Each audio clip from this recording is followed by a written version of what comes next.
Canada is just days away from U.S. President Donald Trump's newest trade deadline, and a 35% tariff on Canadian goods is on the line. Tessa Bennett joins us from LaSalle Park in Burlington with the latest on the negotiations. Good morning, Tessa. Good morning, Rick. Prime Minister Mark Carney says trade talks are in an intense phase right now, with that August 1st deadline just around the corner. Now, speaking in PEI yesterday, Carney acknowledged the uncertainty facing Canada's industries right now, while repeating his promise to sign the best possible deal for Canadians.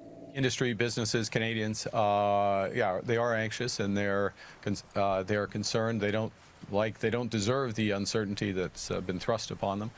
They don't like it. They like resolution, but they'd also like they want the right kind of resolution. They want a deal that makes sense for Canada, that makes sense for Canadian business, for Canadian workers.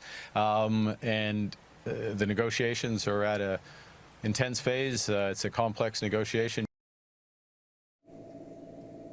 Dan Kelly, the president of the Canadian Federation of Independent Business, says finding a new trade deal is crucial. But if that doesn't happen, the federal government needs a backup plan for the country's small businesses.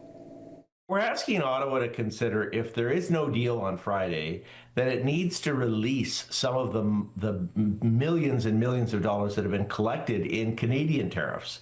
Remember, we put in place massive numbers of retaliatory tariffs on U.S. imports to Canada, and that money has been building in Ottawa. Very little of that has been released back to businesses that have been deeply affected by either the uncertainty or the tariffs themselves.